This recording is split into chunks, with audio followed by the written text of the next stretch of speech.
Well, sweet. Thanks so much for joining us today. This again is going to be kind of our weekly cadence. Like we're going to dive in on Wednesday, sometime in this neck of the woods, where we're just going to chat about injuries, mobility, whatever it is that you guys want to hear about.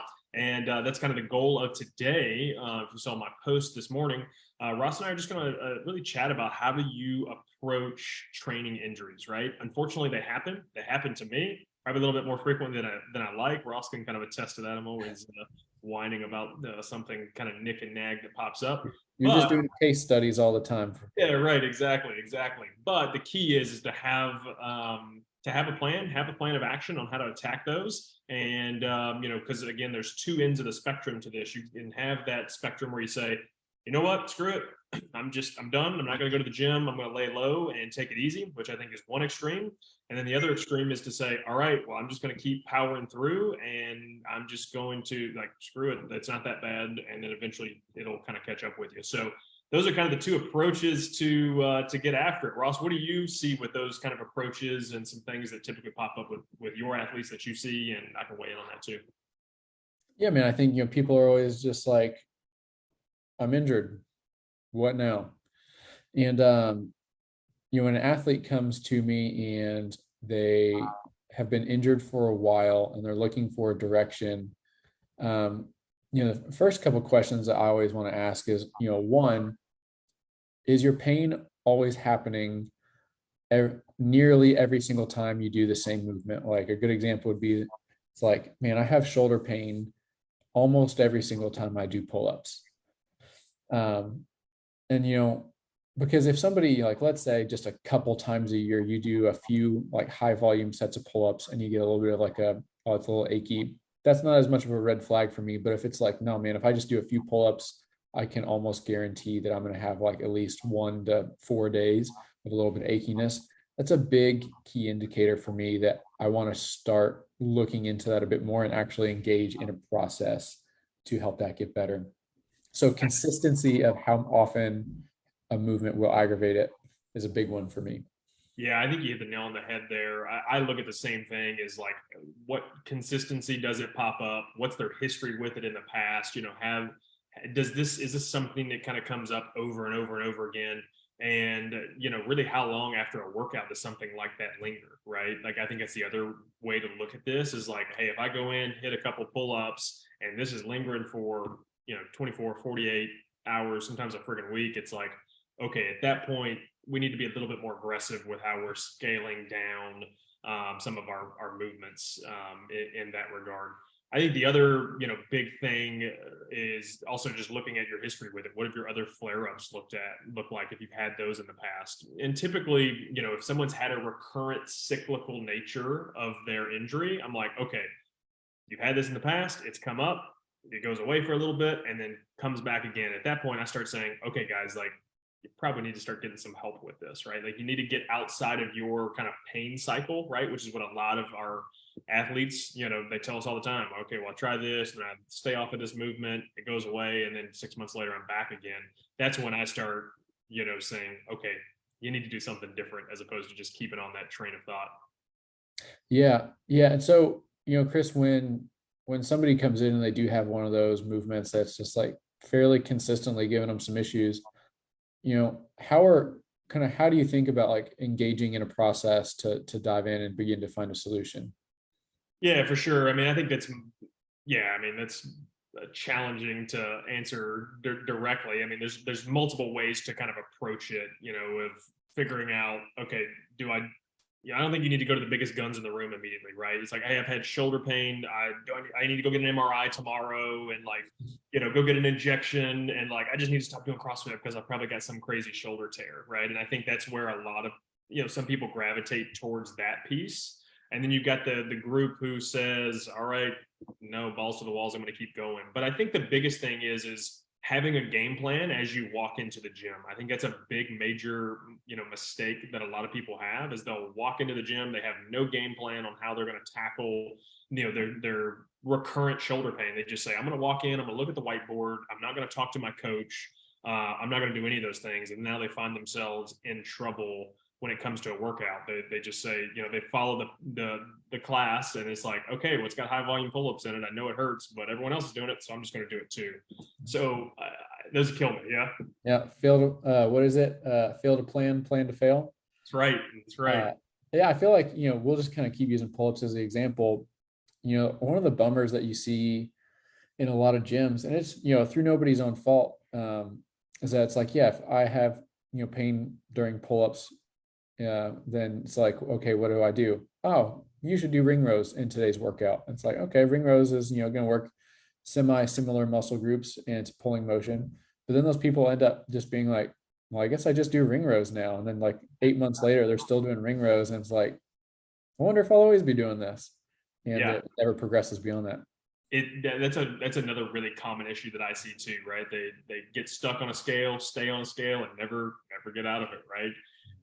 Which I definitely think is a tough piece. But I think that's the first level of it is like, look, just have a game plan walking into the gym. Like, for sure. What is my point A? What is my point? If A doesn't work, what is B? And I often tell athletes who have a really injured, dinged up, shoulder with pull-ups, like that's what I tell them. Okay, great. Let's try some strict pull-ups. Okay, that works. Great. Let's move into some ring rows, and just getting that scale and then having a conversation with a coach. A lot of times these coaches are really good and creative at coming up with modifications. Don't let them try to diagnose your kind of mobility restrictions and those kind of things. Like I think some coaches kind of maybe overstep their boundary a little bit. And then you're doing 17 different drills that may or may not even help your issue. But I think that's the first level of help for someone. Have a game plan, talk to your coaches, get somebody in your corner to help you in that regard. Yeah, absolutely. Yeah. What about, Ross, when do you typically tell your athletes like, hey, when do you seek bigger care at that point? I think that's a question that a lot of folks ask me. And I know they ask me at the gym all the time of like, hey, when do I need to come see you for something like this? Like, what is your typical criteria for some of that? And I know it gets hard. That question, it depends is the big answer. But if I'm going to put some like kind of ground rules on this, the most important reason why I think you should go see a provider is if your pain or whatever the performance issue is starting to steal the peace of your mind. Like if you're starting to work out and you're not confident, then you're just going to open yourself actually up to more opportunities to move poorly and move in a weird way and injure yourself further. So that'd be the first thing is if the condition is starting to steal the peace of your mind, like why not talk to somebody who can give you a sense of security and confidence of like what the next steps are. So that's the big one. The other one is like shooting, stabbing, sharp pains are never going to be like acceptable normal. And so if that's part of your experience, then I'd say, let's go talk to somebody. And then the other one is, just, it kind of goes back to that first thing we talked about is that consistency piece. Like if this is happening pretty regularly with these same movements, then it's time to break the cycle and get somebody else's input. And obviously, you and I are biased, but I think a physical therapist is poised as the first best person to assess movement and see if there's any variables that can be positively affected. Yeah, I agree with all those criteria points of like, again, if you find yourself, like if that pain cycle sounds familiar to you, hey, I've had pain, it may go away for a period of time, it comes back again, and you're just on this rat race over and over and over again. Like if it happened once, okay, maybe, like I've had that happen to me before too, but it's that second, that third, that fourth piece is like, okay, I got to do something different here. And 9 times out of 10, just the average coach or the average person in the gym isn't going to know how to triage that. That's why it's super important to have somebody in your corner who understands these things, right? That's why I love what we do. It's like literally I got a CrossFit workout in this morning and I'm working with a bunch of CrossFit athletes, in the middle of the day today, right? It's like I understand their sport and I understand their demands of their movement. And I think that's the other big piece with this is like you'll go see a PT who's like, CrossFit's dangerous, just stop doing it. And you're just like, cool story, man. I'm going back to the gym later. You want to join? Yeah. I mean, it's like the same thing with a lot of health disciplines. Some people, when they go to a physician, some physicians are a little bit quicker with the prescription pad than others. And other doctors maybe try some, like non-medicated treatments first for a lot of conditions. And so it just kind of, within every profession, you're going to get different people who have different biases. And so, yeah, if you're a CrossFitter, I'd definitely encourage you to seek out somebody who kind of has an understanding of, like where you're trying to go, and make sure they have a treatment practice that you can get behind. I love it. Ross, how do you typically approach, like if you're personally injured or you got an athlete who's injured, how do you typically, teach them to approach, like warm up type stuff, cool down type stuff, or just kind of corrective work? Because, the internet's just filled with random exercises. Like you can look at our Instagram and piece together 17 different things, which is not the best advice. 10 out of 10 don't recommend that. But Sure. how do you typically, talk to your athletes about some of those things? Yeah, I mean, you always want to give yourself the most confidence before a workout that you can. And so two things really stand out in my mind. One is that blood flow is king, right?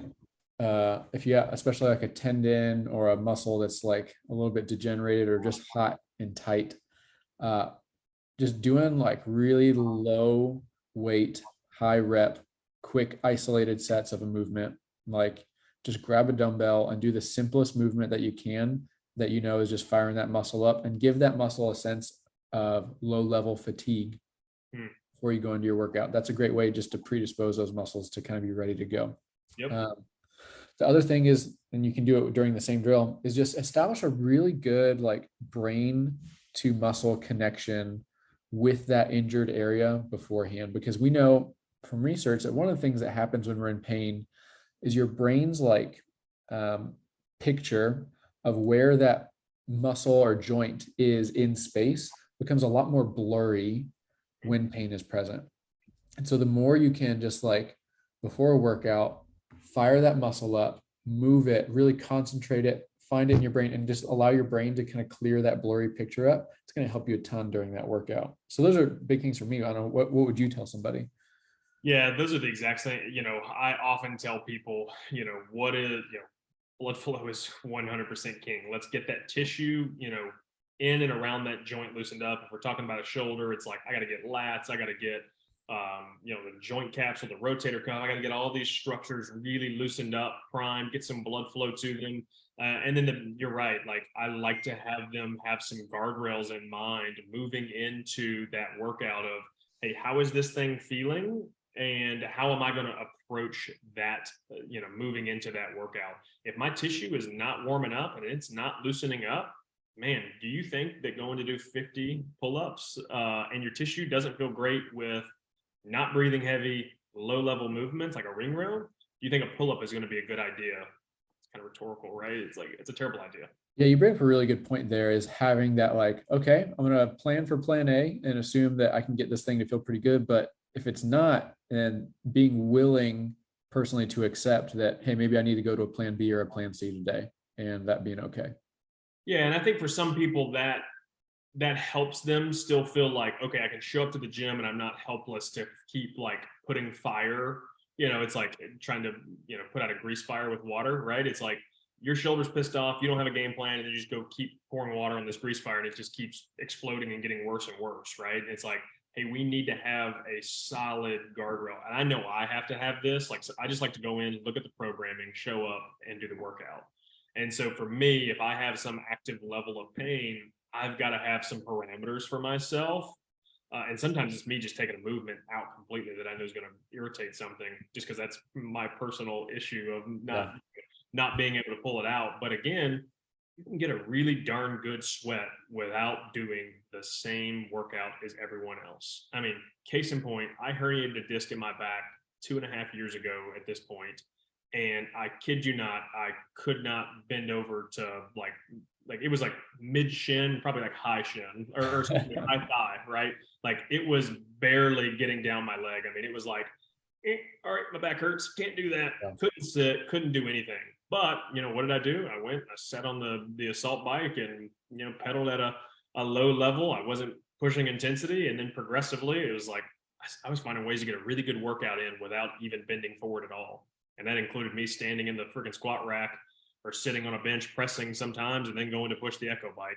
And that was great. That's what I had to do for a period of time. Well, honestly, yeah, even just doing those simple things and getting a sweat going, how much do you feel like that positively impacted your rehab process? Oh, a ton, right? I mean, not only, speaking personally, like I felt good because I was in my community still, right? Which is what everyone thinks about when they're injured. I can't be a part of my community. So I was still seeing the people that I love. I was still showing up in my gym environment, helped me feel like, okay, I'm still getting a sweat on a little bit and I'm not losing all my fitness during this injury. And then from a research standpoint, gosh, we know blood flow to a tissue is going to be the single greatest thing to just flush out the crap and get good quality stuff in there so that we can heal up well. And man, and it affected my mood in a good way too, right? Now I'm like, woe is me. I can't do anything to, you know what? I got a good sweat in and I feel better about that. Yep, absolutely. Man, that's huge. I love it. I love it. Well, that's all that I have and want to unpack today as it relates to training injuries, some of our mindset surrounding those things. We'll kind of continue to unpack more of these in the coming weeks. Ross, do you have any final thoughts before we wrap up? Chris, wasn't there a joke you wanted to tell everybody?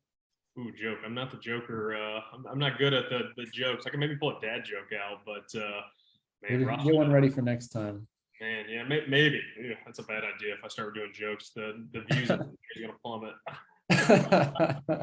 I love it. I love it. Well, sweet. We're going to continue to go live in this group. Please continue to be engaged. If you have questions about anything that we covered in this live today, feel free to comment on it. Feel free to shoot Ross and I a direct message. We are here to support you guys. If you have a topic you want to hear about, please don't hesitate to reach out.